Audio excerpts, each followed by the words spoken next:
Ele fez de novo. Eu sou do Senhor Champions. Ele fez de novo. O pé responde ao coração. Mais uma vez. Cristiano de bicicleta, minha nossa. Ele vence, vence e vence. Bom dia, boa tarde, boa noite para você que está chegando aqui no canal Em Cima do Muro. Hoje vamos fazer um vídeo bem diversificado e também interessante. Vou falar para vocês que eu demorei um bom tempo de preparo para poder trazer todo esse conteúdo para vocês. E é aquela, né? Quando a gente faz um preparo muito grande para o vídeo flopa e não dá view nenhuma. Faz parte. Mas eu gostaria muito de comentar tudo o que aconteceu basicamente ontem, no dia de ontem. Muitas notícias vieram à tona. E eu tô quase parecendo o Léo Dias aqui, mas não é isso o foco. Vou evitar de fazer comentários assim, muito longos que possam gerar possíveis problemas para o futuro. Mas, assim, eu quero levantar com vocês e conversar sobre muita coisa, sobre o jogo da seleção, sobre... Até no final tem aquela pitadinha de surpresa de uma tier list que eu tô muito esperançoso para fazer. Que eu vou fazer aqui, obviamente, no canal e vou apresentar para vocês. Então, bora já iniciar com a primeira notícia que eu me deparei com ontem e fiquei, cara, eu fiquei muito surpreso, que foi o corte do Jean Lucas do jogo da seleção brasileira. Bom, esse print eu peguei no Twitter do TNT Sport Brasil, em que é Jean Lucas fora do jogo. Ancelotti deveria escolher um dos 24 jogadores da seleção para cortar da lista para o jogo contra o Chile. E acabou sobrando para o Jean Lucas, do Bahia. A informação foi confirmada pela nossa Monique Danilo, acho que é assim que é o nome dela. E foi a decisão correta? Decisão maravilhosa. Ancelotti. Caraca, velho, que situação boa, cara. Eu tô feliz, cara. Eu estou muito feliz com essa informação que aconteceu no jogo de ontem, onde o Brasil ganhou de 3-0. E aí eu procurei o Jean Lucas no jogo. Eu não tinha visto essas notícias até então, mas eu procurei o Jean Lucas no jogo, procurei no banco e não encontrava o jogador. Eu falei, ué, o que tá acontecendo? Será que aconteceu alguma coisa? Tá erro de informação? Pulei no Twitter e vi a carinha do jogador dizendo que foi sacado do time. Que delícia, cara. Maravilhoso, maravilhoso. Ontem, minha quinta-feira, foi top. Aí, eu, obviamente, fui nos comentários, vi o que o pessoal do Twitter tava comentando, e aí um monte de gente, só esperava ver o Jean Lucas, como isso aconteceu, não vou assistir mais a Globo, não vou assistir esse jogo, que não merece minha audiência, então, tipo, gente... Acho que 5, 6 pessoas que não vão assistir o jogo da seleção por causa do Jean Lucas vai fazer muita falta mesmo pra Globo, pode ter certeza. Mas é igual eu falei, nada contra a pessoa, Jean Lucas, mas enquanto jogador, pelo ocorrido que aconteceu no Santos, eu vou sempre, eu não diria torcer contra, mas me deliciar com as adversidades que acontecem com esse jogador. Obviamente no sentido de, assim, nada prejudicial físico, porque isso aí é surreal, longe disso. Mas ser convocado e depois cortado é maravilhoso, assim, não ser cortado, ele não foi nem cortado de seleção, ficou fora da lista, e eu sei como que isso deve ser frustrante para jogador de futebol, porque, cara, é surreal você ter um sonho de vestir a seleção brasileira, mesmo que seja no banco, e de repente você não tem nem o direito de ficar no banco, cara, é surreal. Mas, pô, igual eu falei, maravilhoso. Outra notícia que eu acabei me deparando ontem no Twitter foi a decisão, ou mesmo a primeira decisão do caso Bruno Henrique. TNT Sport também postou isso no seu Twitter, com o post escrito: vai cumprir a suspensão no Brasileirão? Bruno Henrique está liberado para jogar Libertadores pelo Flamengo.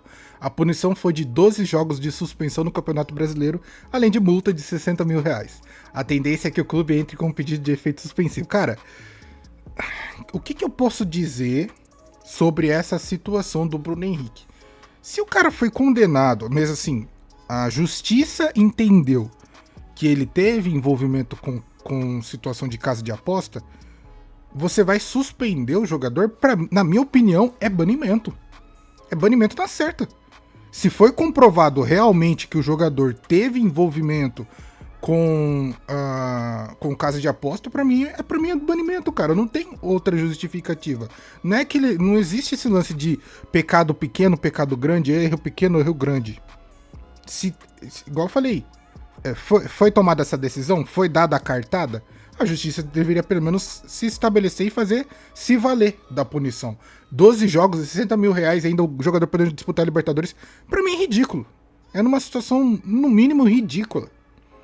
Então, na minha opinião, é um erro total acho que foi o STJD, eu não sei qual foi a justiça que determinou essa punição do Bruno Henrique, mas, cara, 12 jogos e 60 mil reais pro jogador, igual eu pensei, pô, o jogador praticamente conseguiu umas férias antecipadas. Foi basicamente isso que o tribunal fez a favor do jogador, porque isso não é punição, isso não vai refletir em nada. Então, igual eu falei, essa é a minha opinião, pelo menos. O jogador que se envolve com esquema de casa de aposta, pra mim é banimento na certa. Não tô, assim, levantando a situação de influencers que trabalham com casa de aposta, ou mesmo a transmissão, porque são casos e casos, são casos diferentes, entendeu? Não tem como um influencer influenciar no resultado de um jogo. Agora, um jogador que está ativamente ali participando, obviamente que tem como influenciar. Então, as coisas precisam ser separadas. E é óbvio que a casa de aposta acaba sendo prejudicada em tudo isso. Porque se tem um esquema envolvendo para realmente conseguir algum número de pessoas eventualmente ganhar dinheiro com isso, quem tá perdendo é a casa de aposta. Então, eu acho que esse caso realmente foi, talvez, eu não diria a pior decisão possível, mas vergonhoso. Vergonhoso mesmo a situação de você apenas suspender o jogador por 12 jogos. E ainda no Brasileirão, não é nem tipo uma suspensão que vale para outros tipos de competição. Ou seja, ele só ficou suspenso do Brasileirão. Pode jogar Libertadores, se bobear ainda poderia ter sido convocado para a seleção brasileira, não sei. Então, realmente, eu achei uma piada. Essa é a minha opinião final. Achei realmente essa punição uma piada. Saindo um pouco do meu momento Léo Dias, e voltando um pouco sobre a análise do que foi o jogo da seleção de ontem. Confesso que eu gostei bastante do jogo da seleção. Obviamente que usar o Chile como parâmetro é bem ruim, porque parecia um time profissional jogando contra um time amador.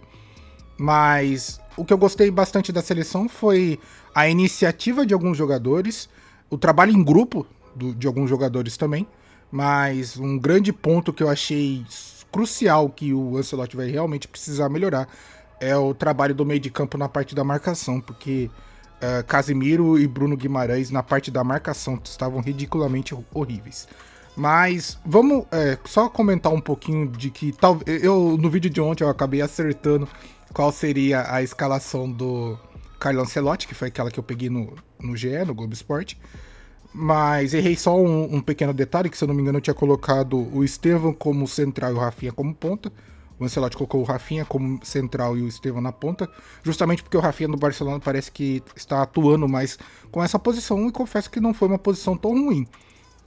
O problema é que essa posição do Rafinha é a posição do Neymar, então calma, a gente vai chegar lá. Bom, no gol, né, foi o Alisson, e, pô, aquela saída do Alisson com aquele lance do Chile com o jogador impedido foi realmente ridículo, e isso só me comprova que esse jogador não pode estar na seleção brasileira, porque o Alisson, pra mim, já deu, cara, sinceramente já deu. Wesley e Douglas Santos, lateral direito e lateral esquerdo da seleção.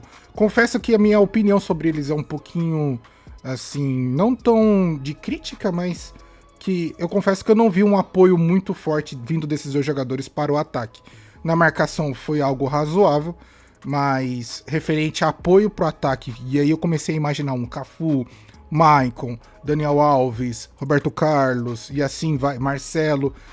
Você vê a diferença de qualidade de laterais de antigamente para agora. Então, eu acho que meio que faltou desses jogadores um pouco mais de, não diria entrega, mas qualidade e ousadia mesmo para realmente fazer um apoio, fazer jogadas mais, se aproximar dos meias e dos pontas, mas assim, tudo no conforme, vamos dizer assim. A dupla de zaga Marquinhos e Gabriel Magalhães eu gostei bastante, tanto que o lance que o Alisson falha naquela saída, quem salva para não acontecer o gol foi o Marquinhos, por mais que todo aquele lance tivesse impedido, mas o Marquinhos não desistiu, então só me comprova que o Marquinhos é realmente o zagueiro titular da seleção e merece estar ali.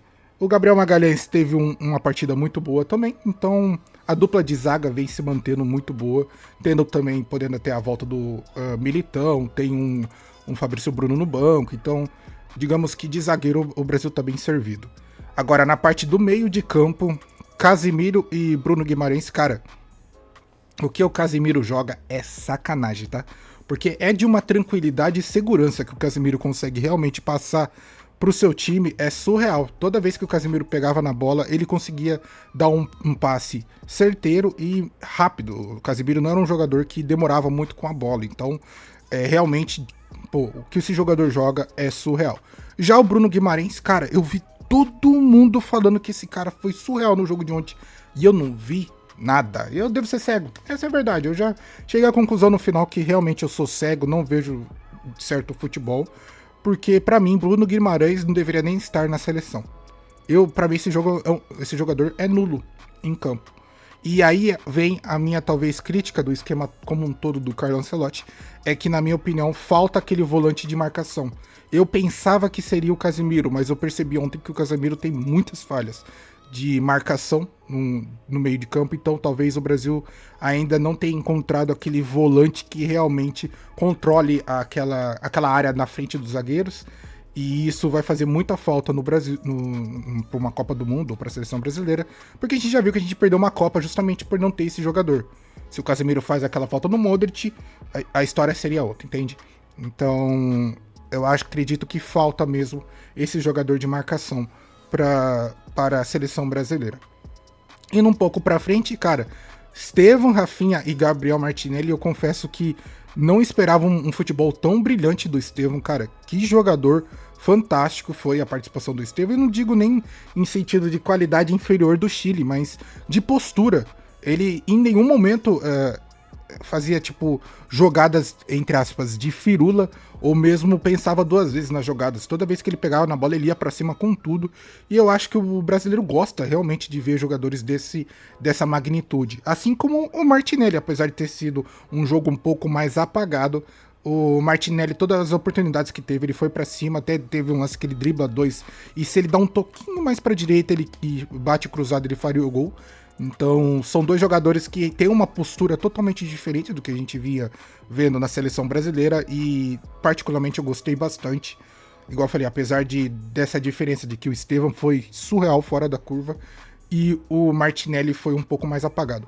O Rafinha, confesso que também teve a sua participação ali na articulação do meio de campo. Não foi um Rafinha totalmente brilhante, mas eu acredito que seja uma posição que ele esteja se acostumando ainda, tanto no Barcelona como na seleção. Então eu entendo que falta talvez um tempo para ele chegar e conseguir realmente desempenhar super bem nessa posição de meio armador, meio articulador, coisa parecida. Eu entendo que talvez a ausência de um outro segundo volante para poder ajudá-lo, que deveria ser o Bruno Guimarães, mas igual eu falei, na minha opinião, um jogador nulo, então isso decai um pouco. E tem aquele detalhe de que a posição que o Rafinha está jogando, eu acredito que vai ser a posição do Neymar. Então será que Carlo Ancelotti vai ter o peito de bancar o Neymar? Porque hoje, entre Rafinha e Neymar, é obviamente que o Rafinha é titular. Então, o que será que o Carlo Ancelotti vai aprontar quando tiver esses dois jogadores na seleção?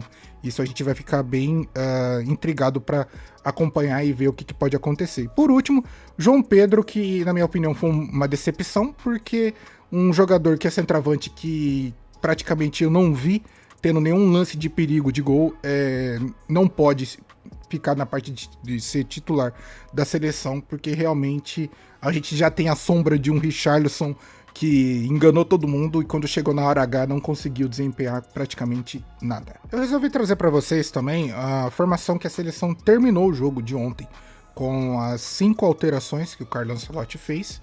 Ele tirou o Casemiro e colocou o Andrei Santos, tirou o Estevão, colocou, não nessa respectiva ordem, mas acompanhando as posições do que eu montei aqui, ele tirou o Estevão e colocou o Luiz Henrique, Rafinha e colocou o Paquetá, ele tirou o Martinelli e colocou o Richarlison, e por último tirou o João Pedro e colocou Caio Jorge. Então, essa talvez tenha sido os jogadores que entraram no decorrer da partida.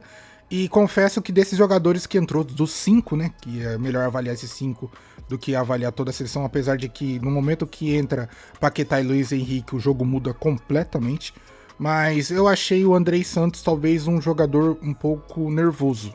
Não sei se esse é o atual futebol dele, porque, na minha opinião, o futebol que ele apresentou no jogo da seleção não é nível seleção. Realmente, talvez o Brasil carece de um volante mais de marcador, que deveria ser ele.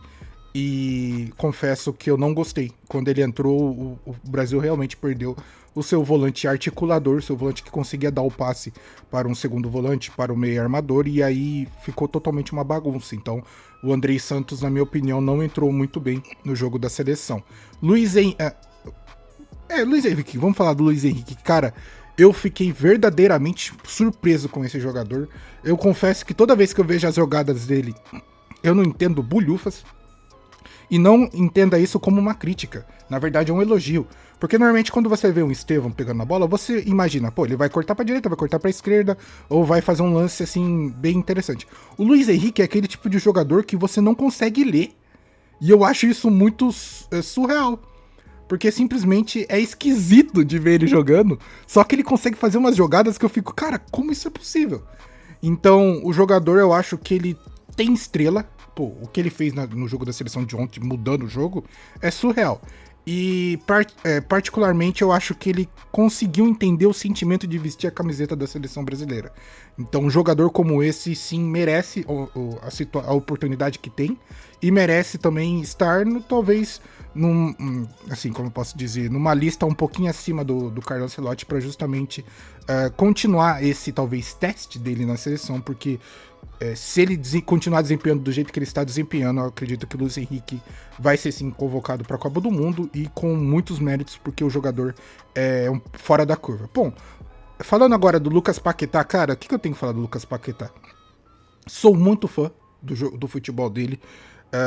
Do jeito que ele entrou no jogo, em menos de um minuto o cara já conseguiu fazer o segundo gol do Brasil. Então, além de estrela, o jogador é totalmente diferenciado e ainda bem que ele conseguiu ser inocentado de todas as acusações, que aí possibilita o jogador atuar na seleção brasileira e também desempenhar, deslanchar a sua carreira, que na época, antes das investigações, ele tava para ir pro Manchester City, que seria, pô, surreal para ele conseguir jogar no Manchester City com o Pepe Guardiola. Então talvez voltando a desempenhar bem, porque o cara tava com a cabeça daquele jeito, e agora com esse peso fora das suas costas, talvez ainda haja essa oportunidade dele conseguir se transferir para o Manchester City. Richarlison, eu confesso que eu não sei o que ele tá fazendo na seleção brasileira. Para mim, esse jogador nulo ontem. Qualquer jogada que ele tentava, ele não conseguia, ele errava, e eu acredito que ele não deveria ser mais convocado realmente para a seleção brasileira. Pode desempenhar super bem lá no Tottenham, desempenhar, não sei, na Casa do Chapéu, mas eu não gostaria mesmo realmente de ver esse jogador mais com a camisa da seleção brasileira, e infelizmente eu acho que ele vai ser convocado para a Copa do Mundo justamente por ser um jogador de confiança do Carlo Ancelotti. O Carlo Ancelotti ele tinha esse caguete no Real Madrid com alguns jogadores, e pelo jeito trouxe isso pro Brasil, que provavelmente ele vai levar o Richarlison para a Copa do Mundo, que na minha opinião é um erro, porque ele tá ocupando uma posição de outros jogadores que poderiam muito bem ocupar o seu lugar.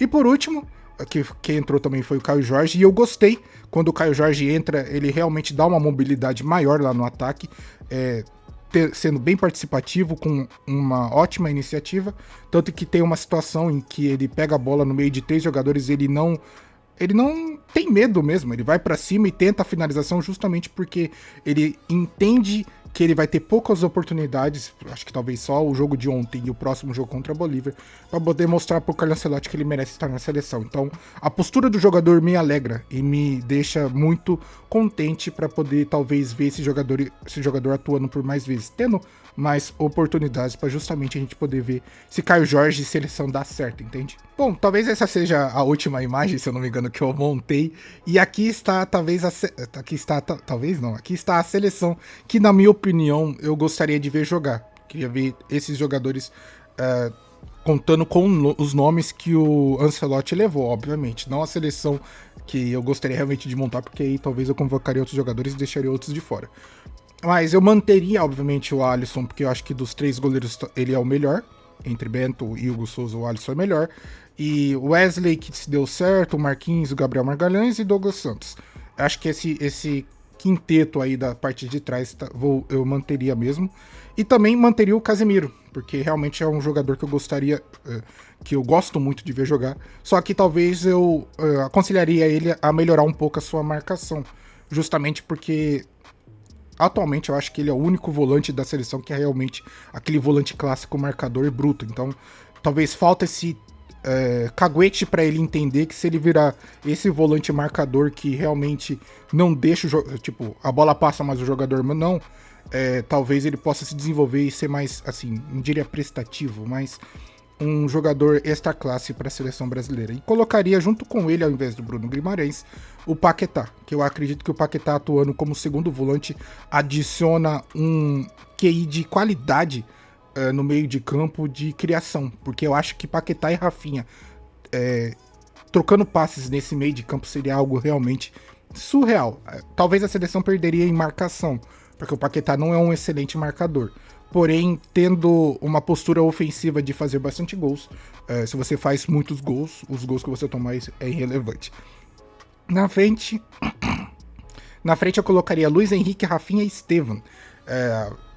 Depois daquela participação do Luiz Henrique ontem, eu acredito que realmente ele ganhou essa posição de tentativa de ser titular.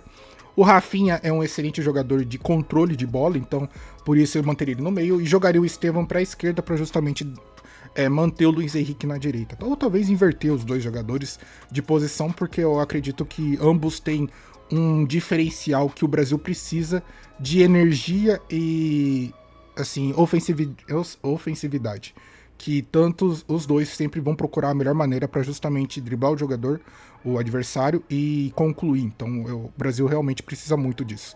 E por último, obviamente, o meu centroavante ao invés de João Pedro seria Caio Jorge, porque eu acho que esse jogador tem muito ainda a provar para a seleção brasileira, e eu vejo ele lutando e batalhando bastante para realmente conseguir chegar nessa posição de titular. Então, daria realmente essa oportunidade para o Caio Jorge. Bom, essa foi a minha seleção que talvez eu utilizaria com as peças que o Carlos Ancelotti chamou. Bom, esse foi o vídeo analisando um pouco sobre o esquema tático da seleção brasileira e qual seria talvez os melhores jogadores para atuar em conjunto. Teve a sessão TV Fama, o momento Léo Dias, onde eu comentei um pouquinho do corte do Jean Lucas, que eu achei maravilhoso, e a punição do Bruno Henrique, que na minha opinião aquilo ali foi mais benéfico do que benigno ou coisa parecida. Mas esse foi talvez o conteúdo do vídeo. Tem um detalhinho que eu montei, só que pro vídeo não ficar muito longo, eu vou postar a outra parte do vídeo que eu vou fazer amanhã, que é sobre a tier list de jogadores da seleção brasileira. E eu acho que esse vídeo está imperdível, porque eu vou comentar, obviamente, cada jogador. E aí vocês vão poder visualizar e entender melhor quais jogadores desses que o Ancelotti chamou que eu realmente manteria na seleção ou levaria para a Copa do Mundo, ou aqueles que estão ali perdidos, nem deveriam estar ali, né? Bom, mas é isso, eu vou ficando por aqui. Muito obrigado por você que ficou até o final do vídeo. Deixe seu like, comenta e compartilhe. Comenta o que você achou de todos esses comentários de cada jogador, esquema tático. Você mudaria o esquema tático? Você manteria os jogadores? Você mudaria os jogadores? Bom, deixa aí nos comentários o que você acha. Quero agradecer de coração por você ter ficado até o final do vídeo. Se inscreva no canal para ajudar, estamos crescendo, estou subindo, tô vendo o pessoal se inscrevendo e estou gostando disso bastante. Igual eu falei, aos poucos a gente vai crescendo e subindo.